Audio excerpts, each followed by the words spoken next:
Greetings, friends. Well, some fun stuff in my life. We are still setting up people for this season, doing the Peaceful Warrior program at ReWild U, which is super exciting. And I've actually been able to start working with a couple people already who are doing a custom program. It's really cool for me to be back doing in-person training again. I wasn't sure how I would feel about it coming back to it, but I missed it. So it's really nice to have that back. One of the principles that I've started out with these wonderful people I'm working with now is the thought of kind of becoming your own superhero. And this harkens back for me to my youth when I would look up to people, some certain people that I can think of offhand, that I felt were really, really capable. If everything went bad in the world, these were people that I imagined I would really want to be there with me. And just being in their presence, just being around them felt calming, felt good, felt like I could take a sigh and relax.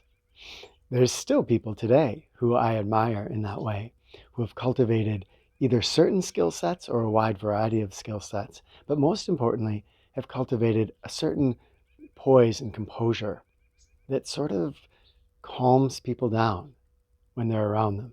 That's one of the main things that we're going for with the Peaceful Warrior program. And it's something that even if you're not doing something like the Peaceful Warrior program, you can try to cultivate in your own life. And there's a lot of ways to do this. The basic idea, though, is that every day we're going to have these choices. I can sit down to a movie and just entertain myself, or I could be taking a course on first aid, on emergency CPR. I could be watching junk YouTube videos, or I could be going outside and gathering some herbs and learning from a book how to make tinctures that have medicinal powers. I could follow the lead into distraction because my mind just wants to be doing anything, or I could sit and I could meditate and develop a clearer, calmer mind that can deal with stressful situations more effectively. For me, it's been a quest to be sort of a jack of all trades in this sort. I wanted to be someone that could handle a combative situation. I wanted to be someone who could handle a medical situation. I wanted to be someone who could sit down with somebody who's having a really hard time and be there for them. I have learned to be someone who can help other parents with parenting skills. Obviously, a huge body of kind of bushcraft and nature knowledge that I've been trying to gather over the years, and working every day on personal resiliency, emotional resiliency, and calmness of mind. That list could go on, but mine isn't that important. Yours is the important one. And this is something that is available to everyone. When we say be a superhero, we don't have to be a broad-based superhero. There might be one thing you're really good at, being compassionate and being a listener.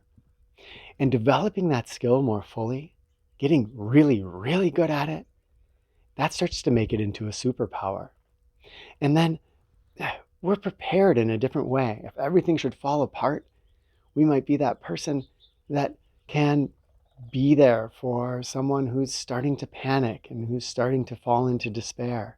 When I say everything falling apart, this could be Teotwaki, or this could be just an emotional breakdown that somebody's having because they're having trouble paying the bills this month. There's this whole range of places where that has application. You could become a superhero at herbs and plants, edible plants. You could become a superhero at gardening. The skill sets available to us as human beings are so broad, from tactical driving to knitting to preserving food to interpersonal communication. It's unbelievable. And there's so much for us to learn. There's so much room for us to grow. So what I'm really trying to do today is to call into question a little bit maybe a lot bit, our culture of entertainment, of distraction. And these skills, whatever we choose, can make our lives better, can make the lives of those around us better, no matter what we choose. So what if today you said, you know what? I'm going to trade out some of my entertainment time for some learning time. And you chose very deliberately a skill that you wanted to build up. That could be martial arts, that could be your physical fitness. I've already gone over tons and tons of things, and you can think of tons more. But choose just one skill and then work on building that up today. This is developing a love of learning. With our girls, that's what we're trying to do with our unschooling and our homeschooling, is developing a love of learning so that they sit down by themselves and read nonfiction books and explore their world and learn about things. They're learning things that I'm not teaching them. Mirabelle's been learning a lot about genetics. I know nothing really about genetics, but she is taking the initiative because she loves to learn. And this is something all of us can cultivate inside of ourselves. And a little trick here, if you really want to jump on board with this, is to choose somebody, this can be a fictional character, that embodies some of the skills that you are trying to take on. So I was using the example with somebody the other day of Aang from Last Airbender, Avatar, The Last Airbender, if you've seen that. And someone who is an incredible martial artist, who is very meditative, who also is working on compassion and trying to figure out how to deal with responsibility. So this hero can become a role model for us. When I was talking in the beginning of this video about having these real life people that I would look up to, we can do this with fictional people too if we want. If there's no one in our life that's nonfiction that really fits that bill. And when you do that, you have something to strive for. Like, I want to be more like Aang. And that can work its own magic. So down in the comments, share with me what you're going to work on if you're going to take this challenge. And if you don't mind, tell me what you're going to trade out too. The more kind of addictive and degrading the thing that you're trading out, the better.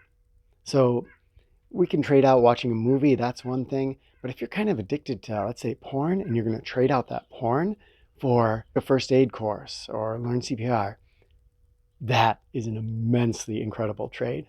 Any trade is good, but share down there what you're trading both ways, what you're giving up and what you're taking on and what you're gaining.